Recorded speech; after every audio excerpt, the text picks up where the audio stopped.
are you? Nice to meet you. Nice to meet you. We've got Kassem here now. Thanks for coming out. I really appreciate it. You're the owner of Bijigal Club. Yes. Yes. Founder, yeah. Yeah, the founder. Yeah. Thanks for coming. You know, we've got to have more people like you, inspirational stories. I really believe for the youth is very important. And thanks for coming. Maybe give us a very light introduction of who Kassem is. Yeah, I was born into a family of 4 kids on October 1979 in Beirut, in an area called slum, which is a definition of slums. Like, was very hard upbringing. Was very hard as well to crack the code and leave the area, because what Lebanon was going through back then, from 1979 to roughly around 93, we had 1982 is the invasion. Israeli invaded for the only time, invaded Beirut, and we had the civil war, which is Christian, different sectors of Muslims. So it was hard, very hard for us. It was tough times, and we grew into a very poor family. So we had to do sort of something, me and my brother, sort of to crack the code, help my mom. For us, dinner was a privilege. That's how bad it was. So between up to age of 14, I started working at age of 9. Summer vacation in Lebanon is different to here. So we have roughly around 12 weeks of summer vacation. So at age of 9, I started working full-time the whole of summer vacation. Age of 14, I decided enough is enough. Have to leave the area, which is Hay Salom, the slums, and move to the CBD, so I can get better salary, better pay. But unlucky, I was a bit loose, me and my brother Bill. So we done jail around the age. I was 14, he was 11. And to be honest, we never stole or done drugs. I was always anti-drugs. Never on my life touched drugs. I would never touch it. But we used to feel like rich kids has got like more privilege. I don't know, probably we used to trash parties out of jealousy, out of envious. Because my first time I was 14 when I tasted the tomato sauce, and I freaked out. Like tomato sauce, I'm talking basic stuff. Wow. Yeah. So I said, wow, what's that? And everyone started laughing. Tomato sauce, like basic stuff I'm talking about.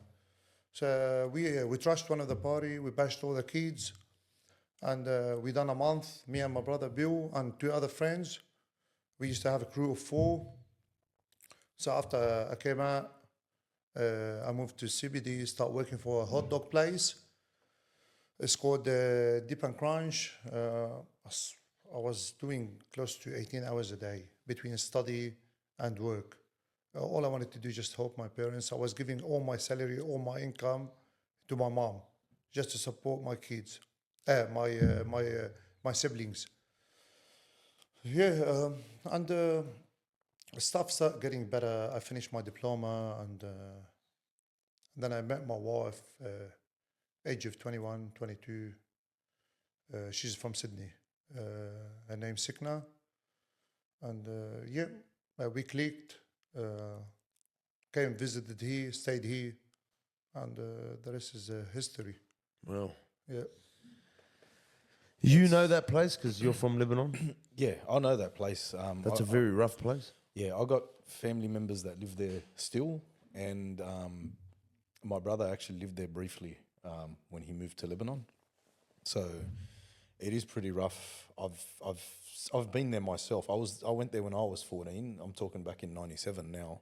Mm-hmm. But yeah, it was pretty. It's pretty hectic, man. Like it's nothing like you'll see anywhere. Can you can that area relate to any area here in Sydney? No. So it's bottom of the. Even Alice Spring. Yeah. Alice Spring looks like Vaucluse. Yeah. Well. Yeah. Like even me and my brother Bill, we done another time when I was 18. He was around 15. Same, for the same reason, fighting, too much energy. So that's why I said, you know what, I have to start my own business. If I channel all this energy into business, I can be successful.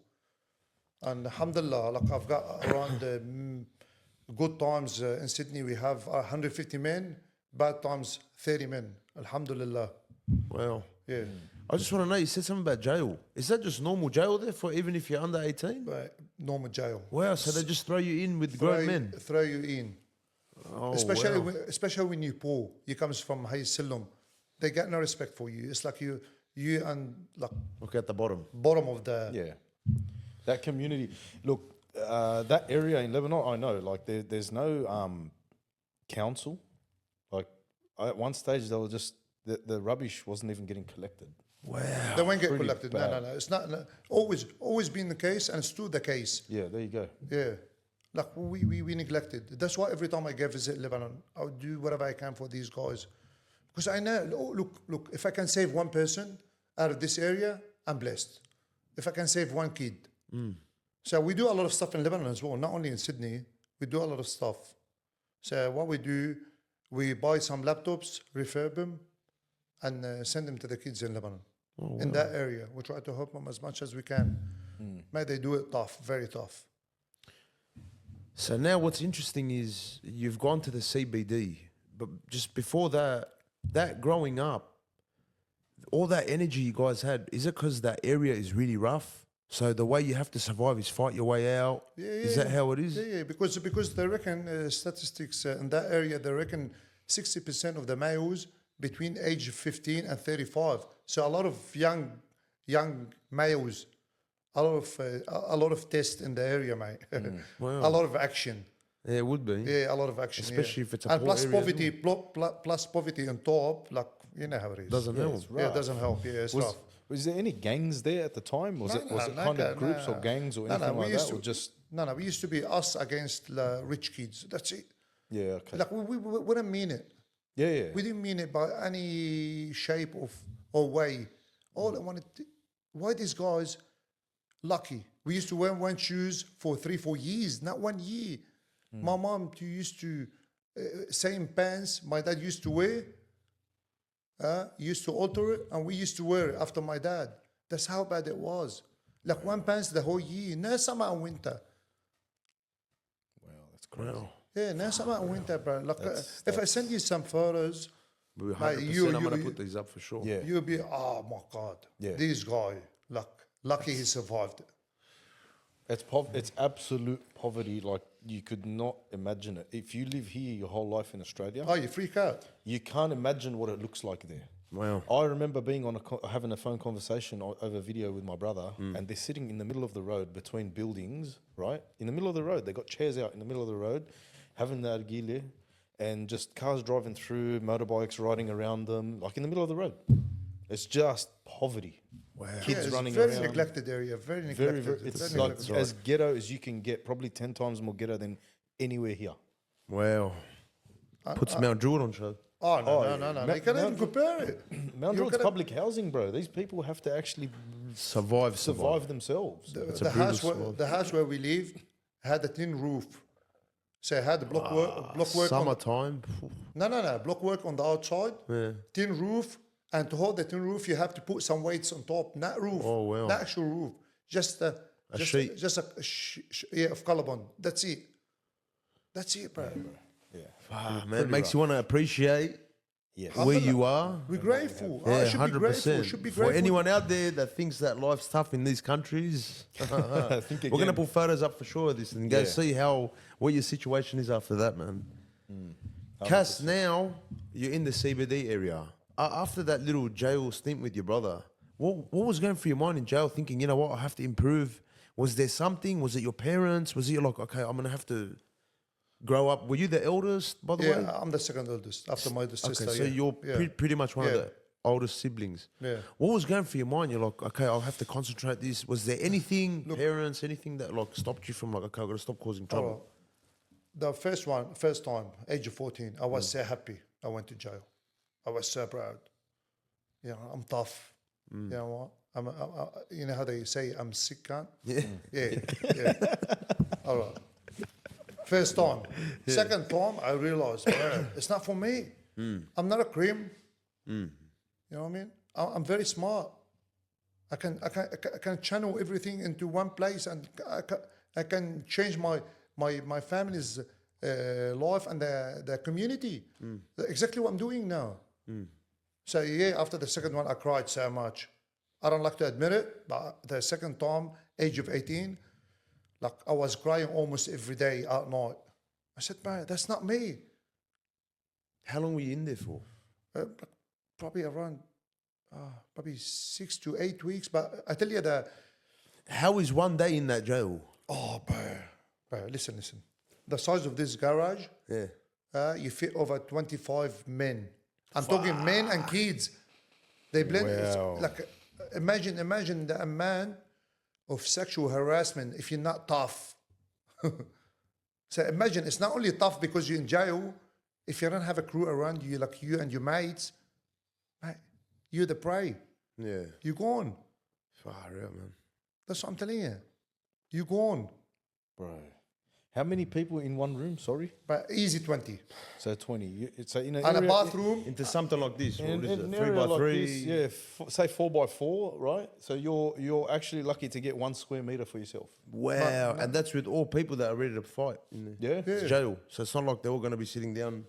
Yeah. And It's one, a rough and one place. bathroom, no door. Oh, yuck. So if you fight in there, it's like fighting in a phone booth. Yeah, man, pretty much. Literally. No, but they used to take you down. You're allowed to get to the yard.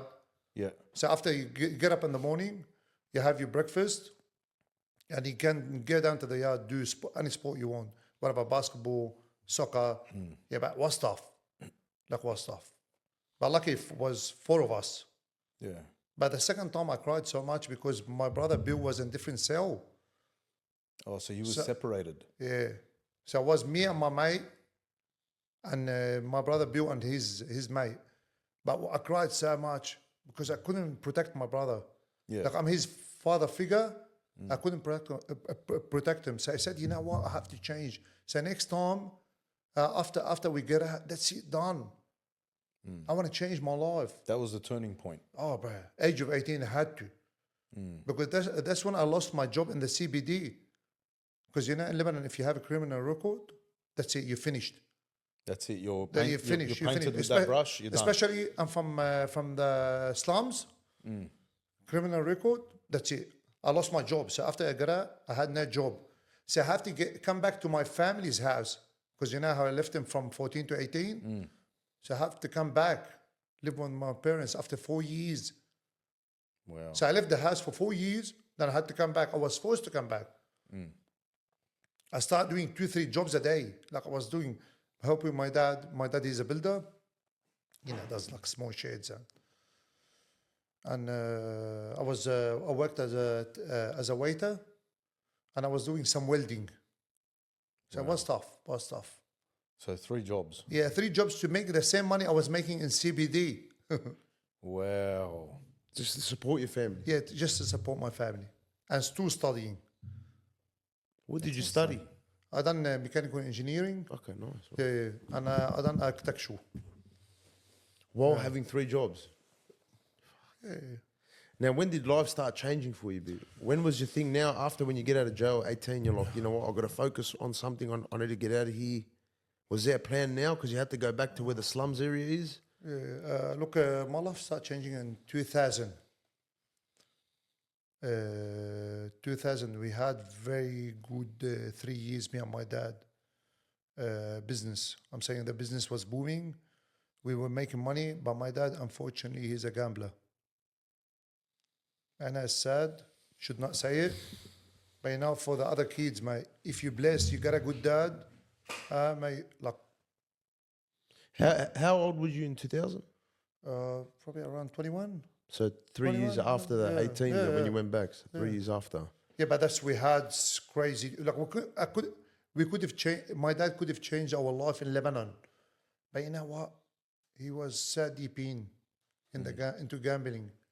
He wasted the money. So after I said, you know what? I have to leave. I have to leave. I cannot do it anymore. I have to save my kids, my siblings. Because me and my dad, I don't want to disrespect my dad. He's my course. dad. He's my dad. Whatever he does is to my dad. I love him. I love him to death. But I had to sort of leave the family and sort of pursue my dreams. Have to. Of course, it's something you can't just be held back by. No. So, in the year 2000, so okay, you've come out. So that there was obviously 3 years before you met your wife from here. Yeah. So you spent 3 years there, from the age of 18 to 21, Yeah. doing 3 jobs. 3 jobs. Yeah. Okay, so and then from that, From 2000, yeah. from 2000. Okay, so what was the plan from there? Like, what was the first step for you to actually make that change or make the move to Australia? And how did you and your wife meet? Like, basically, because that would have been the door to change. to, you know what I mean, for that move, basically. In 2001, I got a visa to Ohio as a student. But I said, I don't want to go as a student. I want to go work because everyone was telling me it's hard for you to do the hours. So I said, no, I'm not going to Ohio. I want to keep working. And to be honest, me and my wife wasn't even planned. Wasn't even arranged marriage. So I met her in south of Lebanon in an area called Sarafand. Like, me and my auntie and my mom were visiting someone. And, we clicked. I came to her parents, the traditions. Traditions, yeah. Traditions. Just want to talk to your daughter, see if we can sort of work something out. Yeah, I understand. Year after, in 2003, we done KK. A marriage. Marriage, like a deed. Yeah, For the people that don't know, it's Yeah, a deed. 100%. A deed. And then I came to Sydney and landed in Sydney in April 2004. And she was from Australia. Yeah, she's from She's Sydney. Australian Yeah, born. she's from Sydney. Sydney, Yeah, Sydney. Yeah, from Bexley. Yeah. Okay, nice. And then this was your journey to go to Australia. This is your opportunity. You're like, this will No, be. no, Or it was just like, it was just not even planned. No, look, Allah subhanahu wa ta'ala like just gave me the opportunity to help and support my family. Wasn't even planned. Like, wasn't even planned. It wasn't on the cards. Yeah, It wasn't. it something it wasn't even on the card. No. Yeah. Yeah. But when God want to look after you and your family and your siblings, That's it. He gave me the golden opportunity. I understand. And I'm grateful. It's not like, how some people, they come to Sydney, I don't like Sydney. Mate, I'll buy you a ticket, get back to your country. I love Sydney. What Sydney done to me saved my family and saved part of my community in Lebanon. Yeah. And it's saving now part of your community. Yeah. Because I'm investing my money into your community again. Yes. So I'm grateful. So when you come to Sydney in April 2004, Yeah. and what's the first thing you do when you get here? Obviously, you find a job here. What did you do for work? How did you get by when you first got here? At that time, did you speak English? Were you an English speaker from there, English, or did you learn here? No, English speaker, yeah. Okay. English. So you come here, and obviously, job opportunity, you need to work, you need to support yourself and your wife, you know what I mean? And obviously, you want to start a family. So what was the first thing you did when you got here? I started working for a Lebanese builder in Liverpool. I don't want to name him. That's all right. I tell you why. Because what this guy done to me, it was a disaster. I mean, I promised him, I said to him, look, I won't call the work cover. But before I get to work, look, to be honest, when I landed in Sydney, was emotionally very stressful. To leave your family, your siblings. My youngest sister was around 12, 13 years old. So I was like a father figure. You know what I mean? I was taking him to school, dropping him off, picking him up. If someone tried to give him a hard time, I used to be always the father figure to protect him. So for me, leaving the family was a big thing, more than money. Like when I landed here, I realized, wow, all right, the money is going to get sorted. But what about the protection? Like you as a father, you're a protector and provider. Now I'm providing, but I'm not protecting. Am I a good brother or bad? That would have been hard. Yeah, That would have been emotionally tough. It was emotionally tough. I tell you why, because I'm doing one thing now, just providing. I'm not protecting anymore. Yeah. How long did you feel like that for when you came Oh, here? easy 6 months. Oh yeah, bro. That would've been anxiety through the roof. I was punching walls, mate. Like I love my wife, but I was punching walls. I couldn't take it, bro. It was very hard.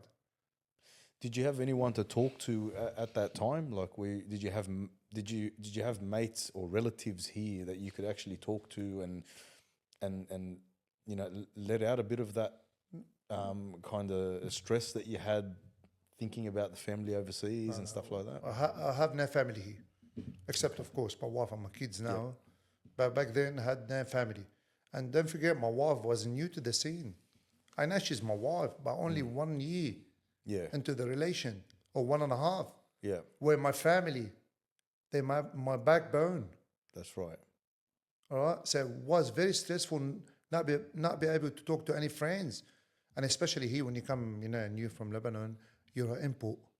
Yeah, They don't treat you like They treat you a little bit different. Yeah, You feel like an a outsider. bit different. Makes you feel like an outsider. You don't feel like you're part of the. I felt, that's why I told the men now, make speak to your mates. Then hold it on your chest, because if you hold it on your chest, you're gonna go home, you're gonna lose it at the missus. So release, talk to your mates. I wish I had mates. Could have saved all the Jubruk. How much Gibraltar did you use? Lucky you're a handyman that you put the Gibraltar sheets up yourself, huh? At least it was back then and not now, because now the prices are going up now. Oh, you mate, know what I it's mean? very hard, mate. So lucky it was back then, it was still cheap. Yeah, very hard, man. So back to you're working with a builder. Yeah. What was your role working for this builder? Just a labourer or? No. I used to be the jack of all trades, master of none. So like the handyman type. Yeah. But I used to, because he knew what I needed the money. So he used to pay me $90 a day. $90 a day. All right. Wake me up after Fajr. Listen, guys, after Fajr. From 5 o'clock, was summer early. 5 o'clock, drop me at Liverpool. Clean all the bathrooms on site. All the toilets on site. 7 o'clock, start as a labourer. Slash market, do all the setup for him. At night, listen, the duty hasn't finished. At night, I used to do his AutoCAD, or the drafting, for $90. So 14, 15 hours for $90. Because my in-laws, they didn't know any better. That's modern slavery. Hey, it was slavery. That's literally modern slavery. Slavery. But I promise I won't mention his name. That's all right. We'll respect that, obviously, and you've decided to keep your word, and you're a man of your word. So we're going to leave it like that. And what make it even worse for me, mid of 2005, he got me his I went and got my dogman ticket. So I was helping him. Crane dogman. So I was standing on the scaffold. He put the scaffold accidentally. The chain hooked into the scaffold. I went down 5 levels. Oh, wow. Fractured skull. Stitches in the back. Broken arm. Month after, he sacked me. Oh, wow. So I carried the bad luck from Lebanon all the way. So I came, me, my luggage, and my bad luck. Some people are just rotten people, man. Kass, you can't change them. How long are you in Sydney now, Australia, when this happened? Were you working 1 for year. 1 year. Yeah. So another year into it now? So it's like 2005 now. Yeah, 2005, yeah. And now this happens. Yeah. Did you feel now, because you're from overseas, you're like, man, I can't get a break here? Or was it a bit hard for you to fit in now? Because you're like, it's like you're getting taken advantage. You're from Lebanon, so they're calling you that word import. It's like they're trying to get, was that part of it as well? They're trying to take advantage of the whole. Oh, yeah. Was for. How did you feel, bro? Like, to be honest, I don't get intimidated. I don't care. I'm telling you, the way I grew up, my dad told me to hold my ground all the time. I don't care, even if I have to. Look, sometimes you roll with the punches. Sometimes you cop it on the chin. It's part of life. But no, I don't get bullied. I don't care. Never affected me. what affected me, I wanted to help my parents, but I'm already stuck financially. I got married. So I've got a house to support here and a family in Lebanon. But I'm getting 90 bucks an hour, 90 bucks, sorry. 90 bucks a week, a day. Yeah. And doing 15 hours. I cannot even do second job. And I'm very loyal. I'm the type of people, I'm very loyal. Like I don't wanna sort of leave the guy, but it's true. He sacked me a month after the incident. Yeah, like did you know that you were getting underpaid when you were getting underpaid? Yeah, I knew. I sort of knew, but my in-laws, they don't know any better. They're very simple, very good family. Yeah. They don't know any better. And you know what? I should have took action, but I didn't. I promise. So That was it. yeah. How long were you out for work? Because you were all broken up. And No, I came back to work after 2 days. Wow. He didn't take me to the hospital, the guy. So you had all the fractures? Man, the guy didn't take me to the hospital. Fractured skull, 2, 3 fractures in my right hand. He said to me, if you don't come to work, I didn't know the law back then, but he said to me, if you don't come back to work, I'm not going to pay you. And I had to get married within a couple of weeks. Like move out of my in-laws' house. Yeah. Which is, I love my in-laws for taking care of me. But wow, man. Fucking hell, man. The guy was ruthless, mate. Builders for you, bro. No. This guy, different breed. I don't know, bro. I wouldn't This say guy- that about all builders. That's No, This- not all of them, but you know. This you know, guy, you know what I mean. This guy is on different level. It's a real piece of Anyway, I'm not going to say it, but I've got no respect for someone like that. Mate, Especially being a man, that's zero respect, man. Yeah. Taking advantage of someone. Trying to start a family. someone vulnerable. yeah. Came from different country, landed here, have no family. He knew my life because me, when I like someone, I tell him like my life story, which is I don't care. I'm not embarrassed. Yeah. I'm not ashamed. Yeah, he took So advantage he of took that. advantage. Now that he sacked you, did you ever think once, far out, I had it like this in Lebanon, and now it's starting to become like this in Australia? Yeah, it got into my head. I thought, fucking, you know what? The bad luck. I'm the bad luck. Not the slums bad luck. Not Sydney bad luck. I'm the bad luck. So I wanted, you know what? I was ready to get back to Lebanon. So that's what happened in 2005. That's where the housing crisis. So after the Olympics. Yeah. Yeah, so we had good run from roughly that's mid 90s to roughly 2004, 2005. 05 to 06, I was doing hardly 2-3 days a week. It was very hard. And you were married at this time as well? Oh yeah, married, yeah. Living in Lakemba, struggling bad. Financially, I was struggling. Did that affect your marriage? No. My wife, she's a very good lady. Very good lady. I'm going to get to that one. Now, your next step for work or stuff like that, how'd you start? What was going through your mind now? You're like, you know what, fuck, I'm just going to keep trying something else. I've got to get out of this hole. I was lost, to be honest. Until I met a guy, mate, I love him. We don't talk now. I've tried a couple of times to get his number. His name Bill Hanzopoulos. He's a Greek guy, Greek fella. He took me under his wing. He saw my talents. He took me under his wing, and he got me a job. And going from getting 90 bucks a day to 40 bucks an hour because of him. Wow. But I love him, bro. When was that? 06? Yeah, roughly 06. 06 40 bucks an hour in yeah. 06 was pretty good money. Not just that, to know you're getting 90 bucks a day, Yeah, and then knowing 40 bucks an hour, that feeling would have been amazing. Yeah, Just I that. was over the moon, man. I didn't know how to handle the money because never had the money. Yeah.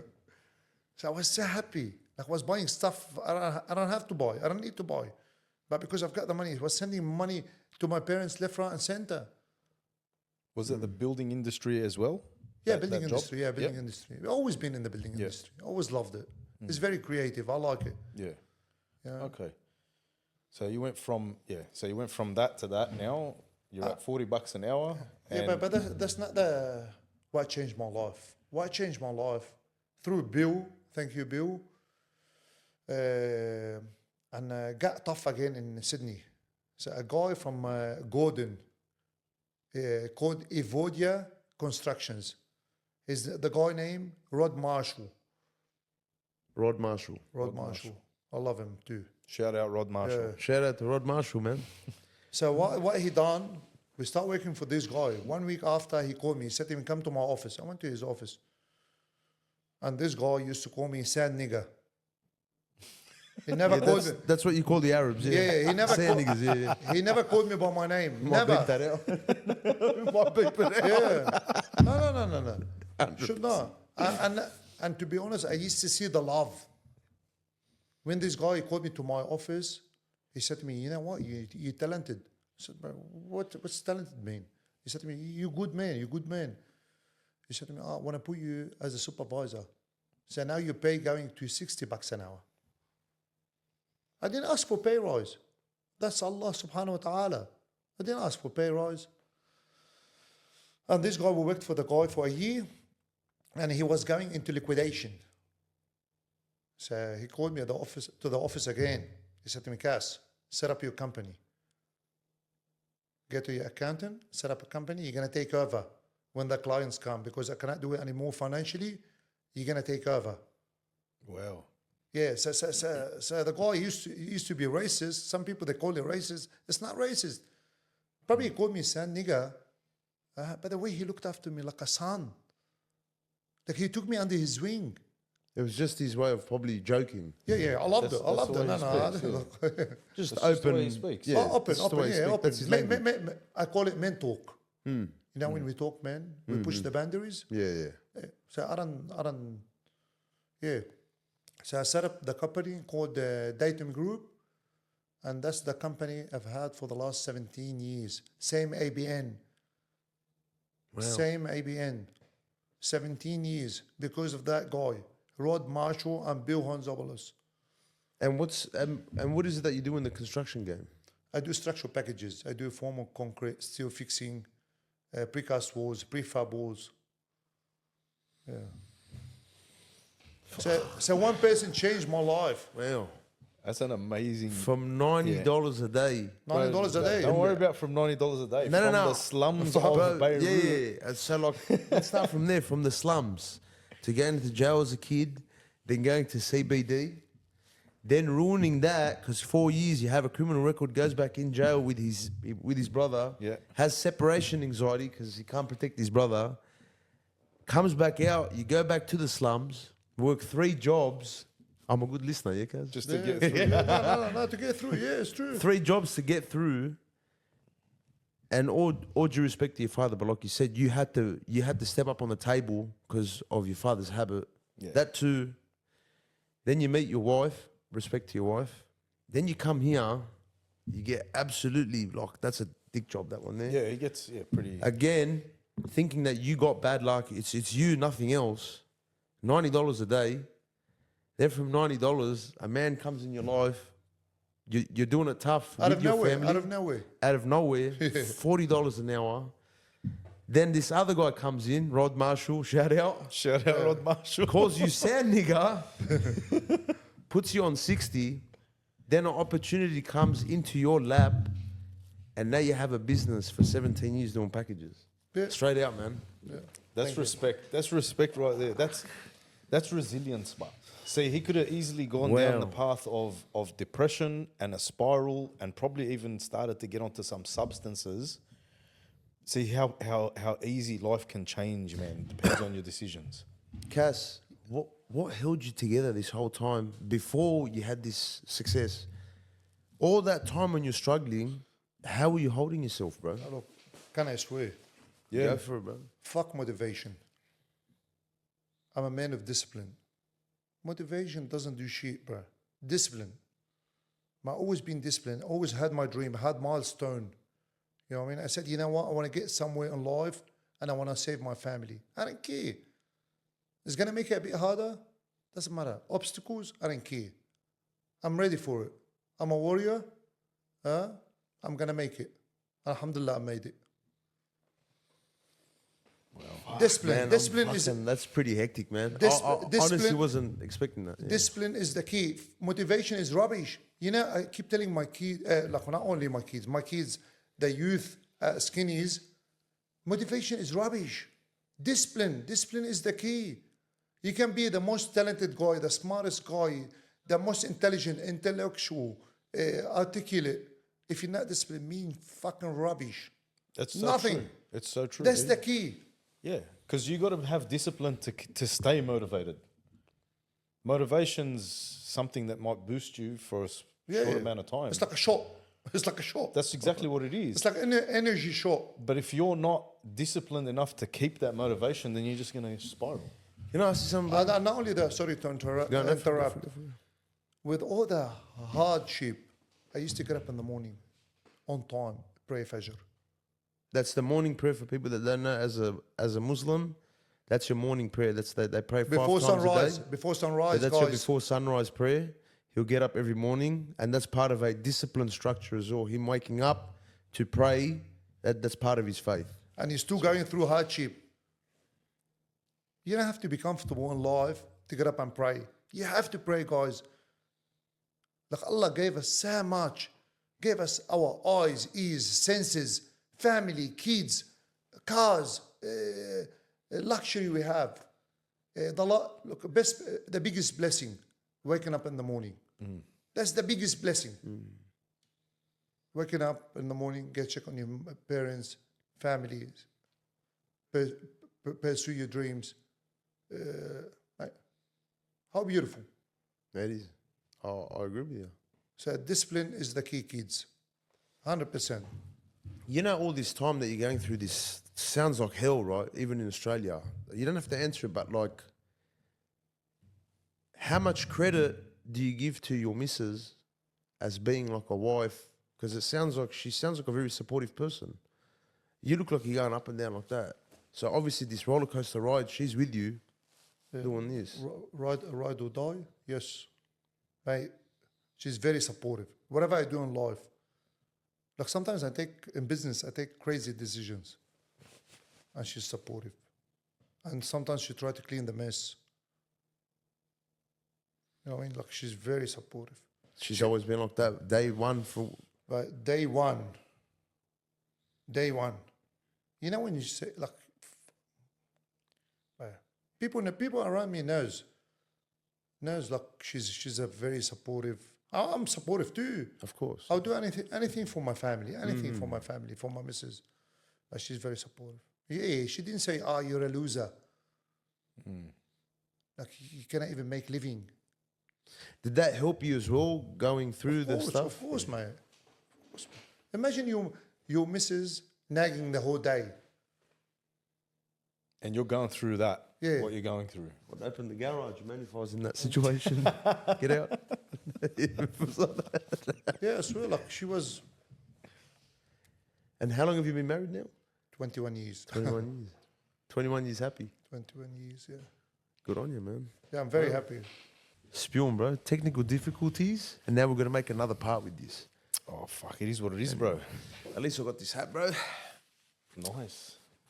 All right, let's get back to the pod. Let's go. Wow. I feel like a builder right now, you know? It's good, eh? Does it look all right on me? It suits you. Looking good, man. Yeah. Thank you. So now, okay, after this successful story that you've had, it's pretty much like a rags to riches. Yeah. Okay. Now it's coming to the point where we want to know about your youth club. Yeah. Bijigal. Bijigal Youth Okay. Club, yeah. And when did you start it, and what motivated you to do it? Look, to be honest, I started it 10 years ago, registered 3 years ago. So I wasn't registered. So now we got ACNC number. And the reason, to be honest, I wanted to lead by example. I wanted to show the kids, you know what, I struggled as a kid, came from poverty, came to a foreign country, achieved what I achieved. I worked hard, paid off. I want to tell them, make sure you have a gratitude journal. Make sure you write the blessings every day, every night before you get to bed. You know, it's a bit freaky. I've got this book here. you always write stuff in it. If you look at it, always. I've got probably 50, 60 of them. If you read it, you say, fuck this guy, freaky. Is that just stuff that you do during the day, or just like something you achieve? Stuff, not only achieve, people ask me, what's better for you, the journey or the destination? I tell them the company. So what I do, people like you in my life, the company, that's the company for me. The company, I reckon, more important for me than the journey and the destination. And that's what I do in these books. Everyone helped me. Everyone supported me. Everyone supported my journey. I put it in these books. Oh, well. Wow. So one of the freakiest Wow. books, mate. For a Lebo, Yeah, but everyone that's tells pretty, me. that's pretty cool, man. No, it's very deep, mate. I write some stuff where people looked after me. They didn't doubt me, especially my Aussie friends from the Shire. I've got a couple of friends from the Shire, and they supported me so much. So they're part of this gratitude journal. So their name engraved here. Yep. Gratitude journal. Okay, gratitude journal. Yeah. That's very interesting. Have you thought of actually writing a book? Probably in the future, yeah. Yeah, because when you brought that up, I just got the idea. It's a pretty good idea, you know. That book, I just want to know, there's one serious question. Is there any Gibrock stories in there? No, Jabrok, no. None of the breaking No, Gibrock stories? Listen. Just double checking, just in case on the journey, you know? He remembered now. That's amazing. Yeah. It's like a reminder for you as well. Yeah, for me, I don't take life for granted, mate. I appreciate every bit of it, like every beat, like from the from the smallest details to the biggest detail. Who looked after me? Who put me down as well? Because they made me succeed. You know, when someone doubt you, you want to succeed. I love them. Do you believe it's better to go downhill to know where you are and then to rise up? That makes you always a stronger person as a man, like as how men should grow up. Look, I started from the bottom. Like, I cannot get any lower. Yeah. You know what I mean? You cannot get any lower. But always when you hit the bottom, doesn't matter. Any step you take forward is a gain. Yeah. Is a win. Which is good. 100%. So always winning. Yeah. Yeah. No doubt. What do you reckon? Rock bottom's always the best, eh? Rock bottom's It's like a always the blessing. best. But Yeah, it also it's a blessing. something you can take from this, with what you went through, Cass, and the early stages when you first came here and you started working. This is a very valuable lesson. Like, you're taking the positives out of everything. You're not allowing yourself to become negative. You're not allowing. There's a saying, never become a bad person because of bad people. And you're the epitome of that. And plus the journey is too short. Journey too short. Yeah. I landed in April 2004. It's been 20 years. The journey too short, mate. Yeah. 20 years. Don't waste it. It's Don't gone waste quick. it. My older daughter, she's 18. Don't waste it. Yeah. I've got a little friend passed away. Don't fucking waste it. That's what I keep telling my young kids. Don't waste it. Enjoy the life. Work hard. Gain knowledge. Evolve. Live life to the fullest. Yeah, to the fullest, mate. 100%. Frank Sinatra, mate. To the fullest, mate. 100%. My way. That's it.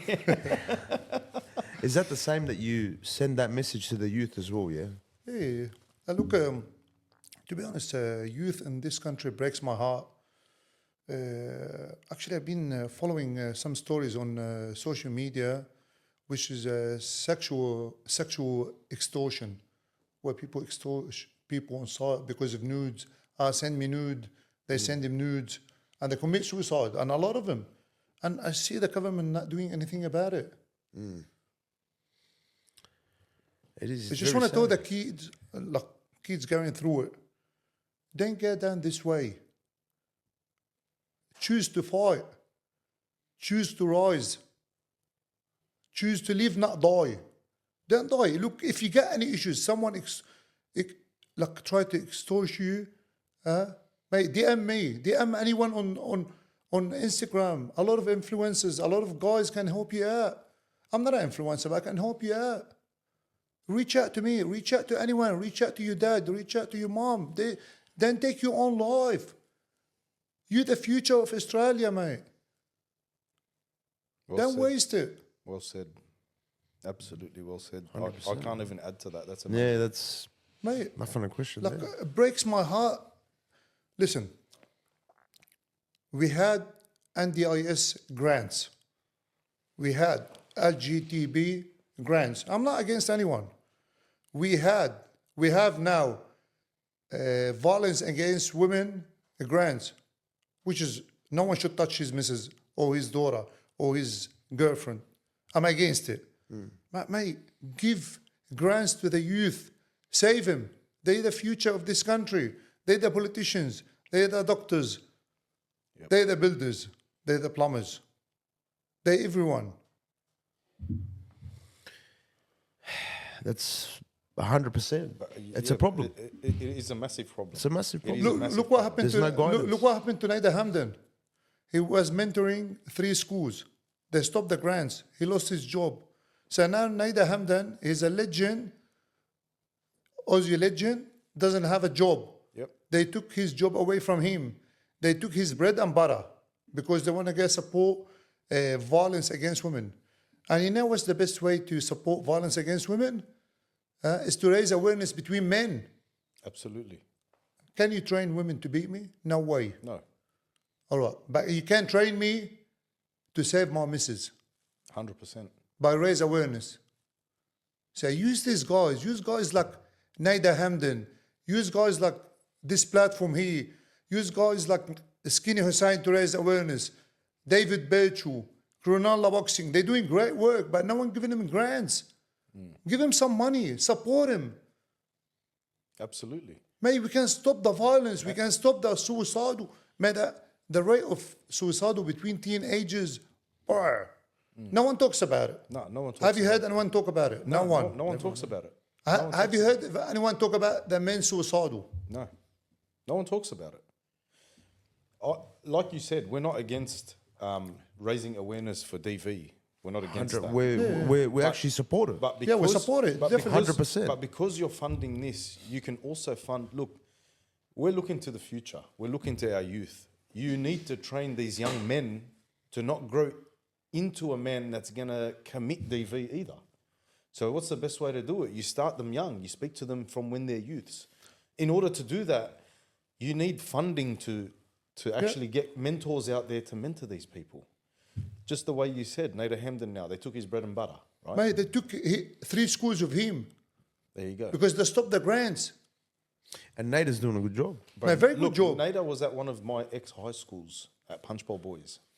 Punchbowl Boys High School is a very rough school. It is. And if you, that's a great start. Like, you go to a school like that and you raise awareness and people look up to this man because The guy's from the community. the guy's from the community. He's been through a rough patch. been through a rough troubled patch. kid. People can relate to his Yeah. story.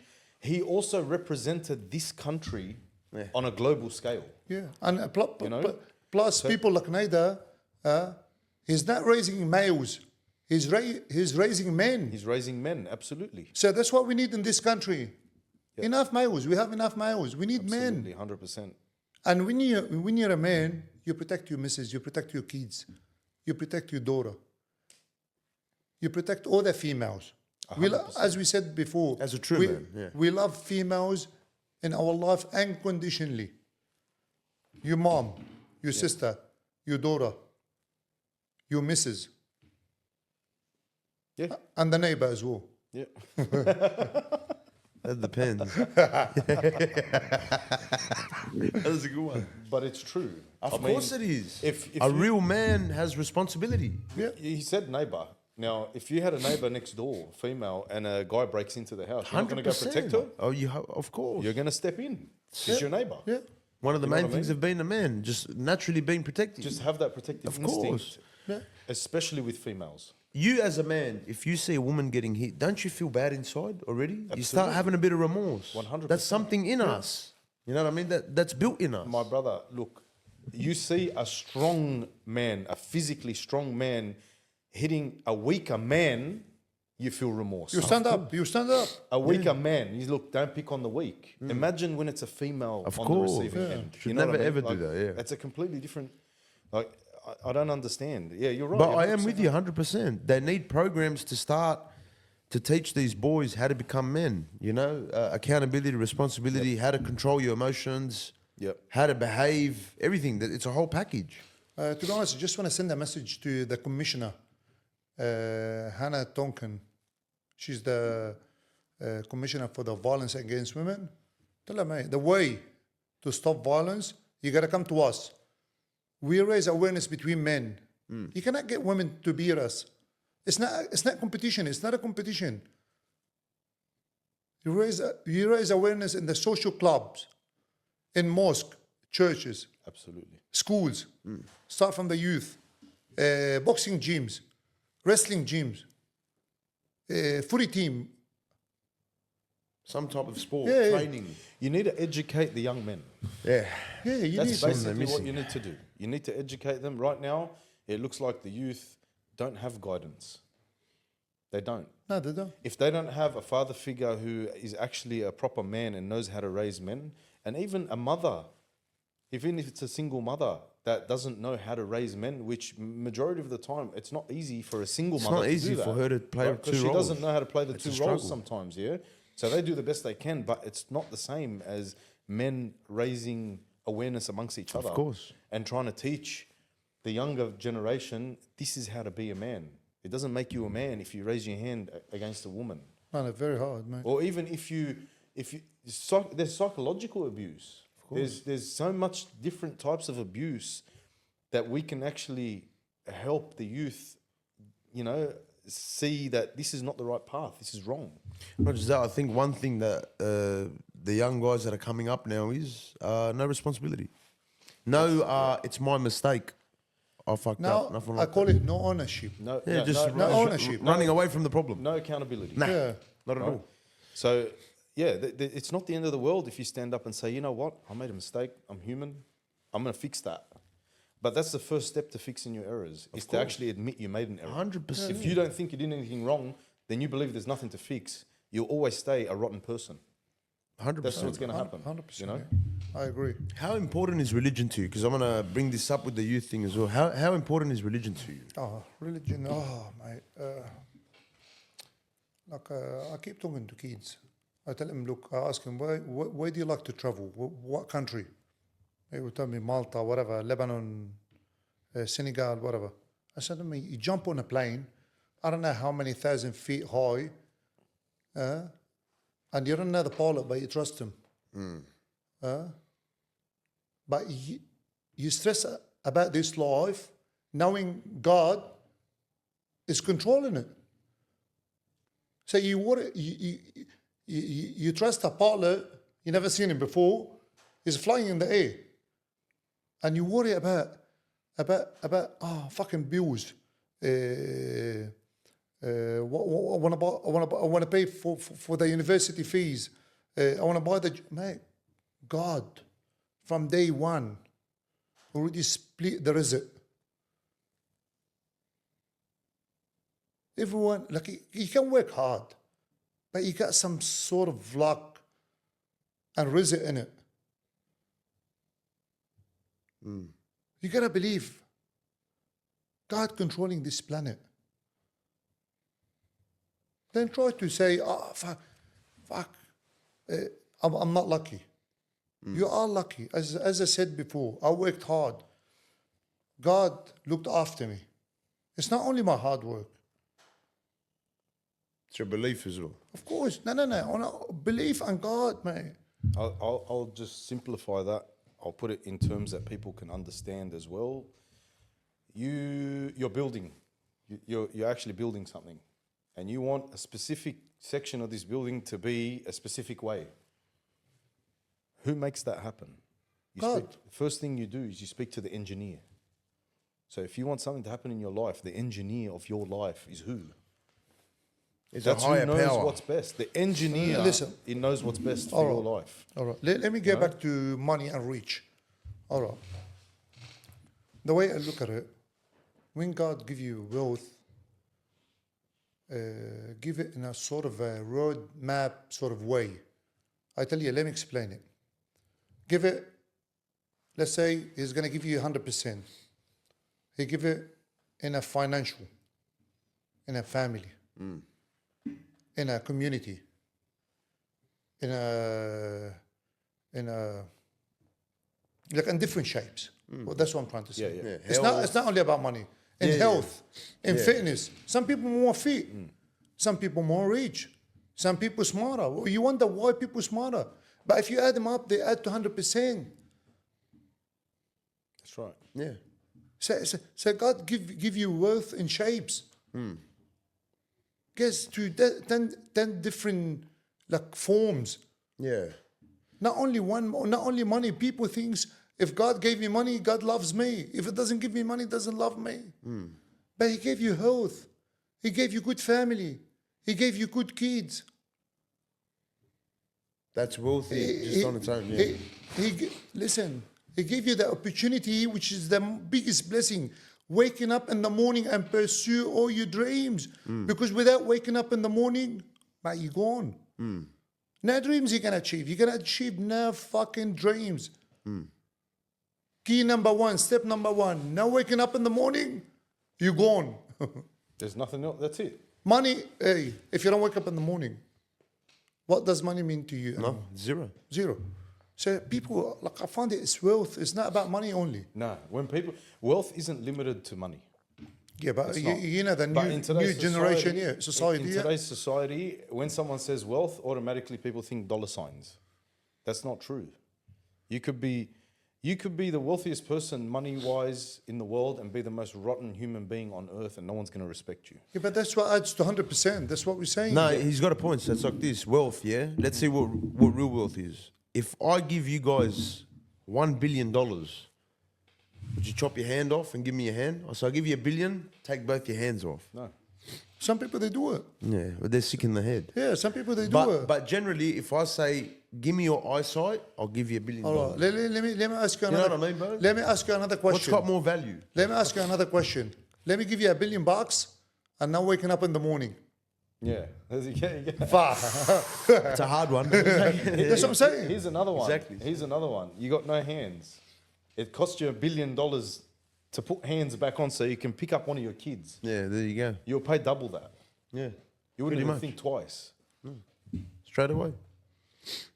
No, but still, if I want to rank blessings, waking up in the morning, the biggest blessing. 100%. Absolutely. Waking up in the morning in health. Yeah. If you're waking up in the morning, like include health and Even waking up in the morning and just going to the toilet properly. yeah. There's some people I know can't even go to the toilet properly in the morning. yeah, They're in pain. They can't get up. And probably they have money, all the money. Yeah. I knew a person that used to work. It was worth a lot of money. Couldn't walk. 100%. Tried everywhere. Went around the world. Bro, Never waking up in ever the morning, look, fix his legs. Opening up your eyes, being Yeah. able to see. Yeah. Yeah. See, Just your vision. That's what I'm saying. God give you the wealth in a sort of in a 5 or 6 different shapes. Yeah. You're absolutely right. Start from obeying His rules, religion, family, finance, supporting the community, paying back the community. You have to pay back the community. All these scums have a lot of money asking for donation. I don't ask him, but I'm saying if someone asking for donation, fuck, good luck giving you a cent. You have to give the community back. Look, I live in Kogra Bay, and I'm a proud sponsor of Greenacre Eagles. Tigers. Greenacre Tigers. Greenacre Tigers. I'm a proud sponsor. All the way. Yeah, it's a big You know why I picked Greenacre Tigers? Because these guys, they give so much time, so much free time. They're valuable time for them, but they don't get paid for it. Killer, Meza, Ali, All these boys, they give almost 20 hours a week. Today they had gala day, free rides. Wow. Good on 'em. Yeah. It's good, bro. Player of the match from 50 medals for free, supporting the kids. Yeah, there you go. Hey, we got a lot of people That's what it's about. That's what you call giving back. that's what giving back. That's Yeah, what giving back is, you know. And there should be more of that. yeah. Well, mate, There should be so much more of that. look, you know? in sport should be no politics involved, Absolutely, absolutely. But there is. mate. Especially soccer club. Look, you can't avoid it. But those on the ground shouldn't be involved in the politics. To be honest, those the ones that are on the ground doing the work and putting in the effort, they're doing it for nothing. They're not getting paid for it. They're all volunteers. You know, I did it for a while. I coached under 6, 7, all the way to 8. I did it for 3 years. Couldn't commit anymore. It was a bit hard, but I did it for a while, and you know, like it's a great feeling. Look at me, 2 gyms, been running 3 classes for free. I didn't get a cent. I don't even get grants. I was gonna just ask you that. Yeah. No, they didn't give me grants. They give me a hard time to give me grants. 60% admin fee. 60%. No. I told you before. The active charities, Yeah. they charge 50 to 60% admin fees. That's insane. I don't even get grants. But you know how much I spend a year? Sometimes up to 40 grand a year. That's Self-funded. Yeah. self-funded, Yeah. I don't get any donation. and Yeah. that's big respect for that, man.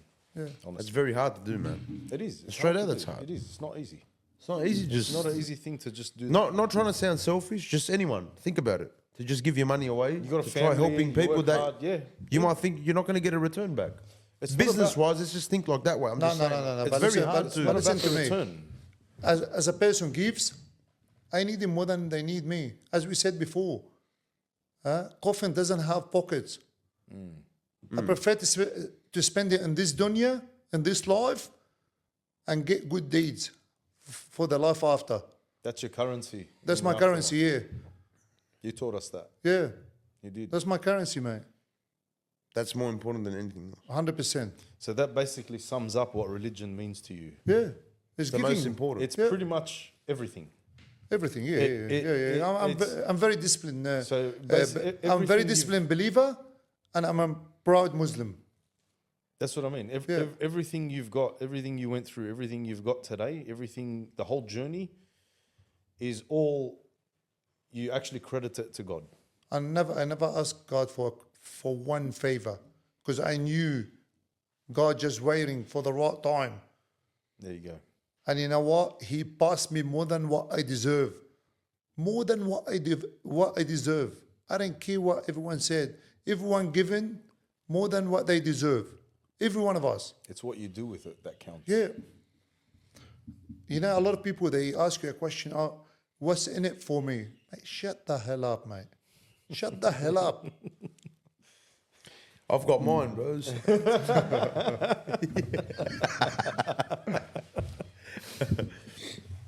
See, with these youth clubs, what's the future plans for you? Look, what do you want to do? Like, to be honest, I've been struggling a bit financially in terms of, like, it was just business, not personal. We had one of the builders went into liquidation a couple of weeks ago. We lost close to 250, 300 grand. Stevens from Central Coast. So what we're trying to do to keep it going, want to try to get some grants. We need some grants. I'm telling you, we're spending cost us close to 40 grand a year. Like the sponsorship for just Grenada Tigers, just get them some duffel bags and 150 medals, cost us close to 5 grand. We do a lot of joint venture work, us and Body Punch. We got 100 medals. Cost us as well 3-4 grand every time. So we do it 3-4 times a year. We sponsor a couple of indigenous kids. They cost us $100 a week. That's 10 grand a month, 10 grand a year. So we need some help at some stage. We need a bit of grants. Yeah. If someone can help us get that, because we applied for the grants, we always get rejected. If someone can help us get the grants, please reach out. We can discuss it. And yeah. Guys, please reach out. Get behind these guys. These guys are out here making a difference. They're actually doing things, actively making a difference in society. Get behind them. Do what you can do. If you guys know anyone, reach out. Contact us, contact Cass, whoever you want to contact. Get through to us. We're gonna have the socials and everything up for sure. All the links, man. everything. Guys, above. honestly, whatever you guys can do, anyone, like, just let's get behind these people, man. These are the guys that are making a difference. I think you got to support the people that are in your like. See, I always say, there's an Aussie, anyone that's doing good, always get behind them. Absolutely. Support. You have to. But that's what it's about. And to Even a few words is a lot of support. And to be honest, Cronulla Boxing in Miranda, they're struggling financially, mate. They're struggling bad. And they gave me 1 day for free on Friday night. There you go. They didn't agree to take a cent. See, that's a form of getting behind. It's not just in the form of money. You can help these people out in any way, shape or form. Like something, you know, there's a way of doing something. You don't need to, it doesn't have to be in the dollars. No, it doesn't have to. It doesn't have to be. No, it doesn't have to be. That's what I mean. Like, these guys are struggling financially and they still offered you a day for free. Yeah, they gave us, they gave us for the last 12 weeks and it's still going. Every Friday, 6 p.m. Yep. They give me the gym for free. Oh, wow. And the guy, mate, Johnny, is fucking struggling. Bro, get behind them. Get behind him. these people. Whoever in the Shire, get support Johnny. Cronulla Boxing. Get behind them, guys. Get behind honestly. him, These because are the people making a difference today. They're sacrificing. Probably go pay him a visit as well. They're sacrificing their own, you know, they're making their own sacrifices just to try and get this positive message out to the youth and try and help people out there. It's not benefiting them in any way. They're just doing it because out of the goodness of their own heart. You need to get behind people like that and encourage people like that to continue doing these things. That's very, very important, man. And Skinny in Preston's as well. Doesn't charge me. He charged, of course, 15 because he's got rent to pay. Yep. But you know what? He tried to help me out, build my portfolio for the charity. Yeah. Man, he's a very supportive guy as well. There you go. That's like I said. And we asked Liverpool Council if they can give him a place for free. They got a lot of places. Yeah. A lot of places for inactive charities. Give it to Skinny. He's a legend. He represented Australia. He's another one that represents the country. Another person. Him and his family. Billy, Meza, Hassi. Get behind him. They're a very good family, those guys. Man, they look after 100 youth. Man, that's a lot of youth. Yeah. Over 100. They're good boys, man. We But need to get behind people like that. but you know, but what pisses me off? We don't see any love from these grants. Yeah. Yeah. All right, you want to support the LGTB and the NDIS and what's called violence against women? Do it, but give us some love. Absolutely, 100%. You need to share it. At least, if I get grants, I can employ Naida and Skinny and David Birchall. Yeah. Because they help me for free. Why the hell these guys has to help for free? They get families. I can afford to do it because I've got my own business. Alhamdulillah, I'm doing good. All right, I've got ups and downs, but still, alhamdulillah. But these guys, look now, Naida doesn't have work. If I'm getting grants, I can employ Naida as a mentor. Yeah. Just makes the message and the whole thing bigger. It broadens it. Expands it. Just broadens it. It broadens it. Just let it kickstart. It broadens it. And when you broaden it, you bring in more of these people that you want to actually help, and you make more of a change. And to be honest, we got asked to do one session in eastern suburbs for DV. We said we're not going to do it because we're spending 40 grand. It's got to stop somewhere. Yeah. But if they give us grants, we don't care. I can send Naida, please. Yeah. You're not busy? Friday afternoon or Thursday afternoon, you get to that gym in eastern suburbs and start raising awareness. Yeah, well, see, that's the thing. When it's self-funded, it's very limited. Of course it is, It's man. limited. I swear, money that I rejected it and I feel bad. Because you know the stigma of mental health and the DV in eastern suburbs is much bigger. Yeah. Wow. Oh, I Yeah, didn't much know bigger. that. Yeah, much Then bigger. here, They got more DV than us. then the western Yeah, suburbs. because they don't want to lose. She doesn't want to lose her sugar daddy. I swear, like you're laughing. It's true, mate. It's true. It's true. It's true. That's the eastern suburbs for you. I love it. I love it. I love No, it. no, It's they don't want to awesome. lose their sugar daddy. Yeah, I understand. I know. It's That- just so cool, bro. Yeah. Sugar dads, man. Yeah. And you know the cops treat them different. I don't care what everyone said. I love the cops. I've got nothing against them, but they get treated different. I think we all know. We all understand that. Yeah, that I understand. It's fair enough. Fair enough. We've experienced it. But DV in eastern suburbs get treated different to the DV in actual Bankstown. DV. Okay, Yeah. sorry. No, I Do you, haven't experienced it. are you saying that actual DV is higher in those areas? Much higher. Oh, much higher. More cases. More cases. Wow. But it gets treated differently. Yeah, but the It cops. gets treated under the table. Yeah, yes. Gets swept Like under. imagine my wife called the cops and they turn up, me or you, sand nigga or you. Yeah. I don't want to say it. No, we'll blank it out. Say it. Sand nigga or Sand black- nigga, Sand sand nigger. nigga, sand nigga or black fella. Yeah. And the cops come to your house.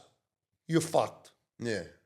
It's going to be all over the paper. Mate, you're fucked. Even if you say, whatever you say to your missus, if she call for a DV, you're fucked. Bro, even if you didn't do anything and she's lying, you're fucked. You're fucked. They get Just to just the name says it all. You're like, hey, no, go throw him in. yeah, but if it happens in the eastern suburbs, please, can you follow us to the station?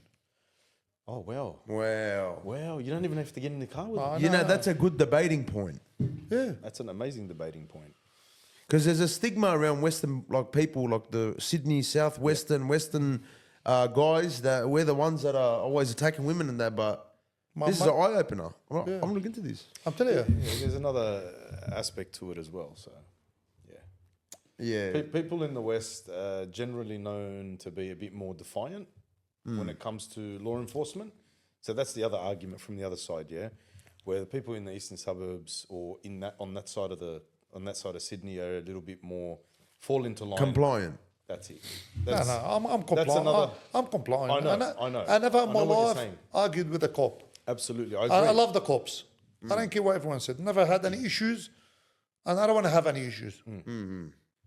I agree with you. I'm just saying we are known. To be honest, be once a we little wanted to bit more do, defiant. once we wanted to do for Kogra station, cop station, wanted to do like a thank you day from the company. So we're not against him. Yeah, no, we're not against them. I feel like they're against. They're here to protect and serve. That I agree with you. That's what they're here to do. They're here to just protect and serve and to do their job. Yeah, they got a and, job. And we get it. Like, we understand, bro. They're also humans. They've also got families just like us. We're all the same. Everyone wants to survive, man. 100%. That's what it is, That's bro. it. It's just That's survival. what it is. But you're right. There is certain ways things get treated there compared to here. 100%. And I could bring up a million topics. And there's but I just reasons for that. There are reasons, whatever they are, whether it's justified or not. There are reasons on either side. Yeah. I think everybody should be treated equally. That's my opinion. You know what I mean? Equal rights. When it comes to law enforcement, yeah. Yeah. I'm not going to say too Oh, much. don't on that. start, bro. This guy's cheeky, man. Now, I hope you get these grants and everything. Now, for these kids, let's just say youth in general, what is a best piece of advice you can give to youth? And we ask this with everyone that's Yeah. Like, to be honest, as we said before, these guys, they started the journey. Make sure you have a milestone before the destination. Have a stations. If you aim or goal to make $1 million, you don't have to make it in 1 year. Have milestone. Say at age of 20, I want to have 10 grand. Always underestimate. Age of 25, I want to make another 50 grand. So have milestones where kids these days, they want to get to the destination so quick. And as I said, it's not the destination, it's not the journey, it's the company. Who's your company as a youth? your family, your mentors, your teachers, your good friends. Fuck the bad friends. And stay away from social media. You don't need it. Us, we use it to advertise our charity, our businesses, to inspire kids. You don't need it as a kid. What you need is to get out there Yeah, get out and socialize. and socialize and do the work, the hard work. Absolutely. You want to do a trade? Do a trade. I'm not against kids that don't want to do university. You don't have to do university. You want to become a builder? Find a good company, looks after you, do apprenticeship, and work your way up. Start become a leading hand, cadet, foreman, project manager, then own your own business. It's good to have your own business, but do it in milestones. Yep. You know what I mean? You don't know when your life gonna finish or gonna end. And for all this youth suicidal, I say again, please guys, please reach out. Reach out to people. Then put too much pressure on yourself. If you get any issues, as we said, choose to rise, not to fall. Choose to live, not to die. And if I can do it, you can do it. And I made it, you can make it. I'm not smarter than you guys. All right, I'm focused, disciplined, you can do the same. And you 10 steps ahead of me. You were born and bred in this country. So you know the language, you know the rules, you know the regulations. Much easier for you guys. Yep. Fuck being gangster. Fuck being drug dealer. You know the biggest issue here, we glorify these guys. Yeah. Tony Montana, we glorify Tony Montana. Fuck Tony Montana. He's a movie star. Look, Al Pacino has got millions. Absolutely, I agree. Yeah, Al Pacino never died. Yeah, never That was died, only buddy. Tony Montana Yeah, it that was did. only Yeah, Tony Montana Montana died, mate. He's doing now Scarface 2. Oh, well. And it's going to take more money off us. Yeah, No. I'm going to watch it. No. I'll be honest. It's like... It's very, No, there's no movie coming out. Scarface 2. Yeah, I heard, yeah. Is it? Wow. I heard, I'm watching it. you know, these movies, is very toxic for kids under 18. Because I still remember first time I watched Tony Montana, I wanted to bash everyone. Yeah. I wanted to become a drug dealer. Yeah, there you go. Because they glorify it. Yeah, glorify it. They show The you- money They, shows they, you they the make life. you look like a superstar. You're not, you're a scum. They show you the good, you know, the Guys, benefits. work hard. Do legit work and work your way up. Doesn't matter what you want to do. Plumber, electrician, podcast. Look at these guys. Look at these guys in 10 years, inshallah. They're going to be on top. Thank you, bro. I'm hoping in the next 6 months. No. Inshallah. Hey, bro. Of course. 100%. Yeah, milestone. Have milestones. 100%. Yeah, not destination. No, we always have to look at them. 100%. Look, the old cliche saying, bro, patience is the key to success. It's always. it always ends It's a up being virtue. the And It's case. a hard virtue. work. Hard work. Yeah. You know, it's always the case. Always. If you're impatient, there's only so But far this you're going to get. discipline is very deep, it's a massive umbrella. It's got all these good things under it. Yeah. Be disciplined, bro. Wait. Your time will come. 100%. One of our last questions that we're going to have. But it's not really a question. Advice to men in today's society. What do men need to do? I think like men are either getting soft, they're falling off track, becoming very violent. You know what I mean? Because I see this not just with the youth, but there's even guys my age that can't get it right. They're even 30, they're grown men, and they're still acting like teenagers. Still letting the emotions get the best You of know, them. they're and still control them. having a struggle through their mind. Yeah. All right. So we got a big issue now. What's happening, as we said, people mixing between males and men. These guys, when they're 30 and acting like young boys, they're males.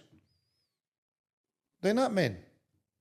Men, when you're a father figure to your mates, to your kids, to your neighbors, looking after everyone, looking after your parents, giving your community back, you're giving your parents back.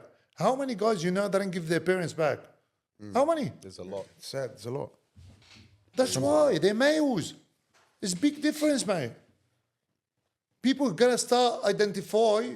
We gotta have tags from now on. You know, like this watch, we're gonna have tags now, and identify males and men because we got issues. I think the males wear the tags, the men. No. No, we all got handles.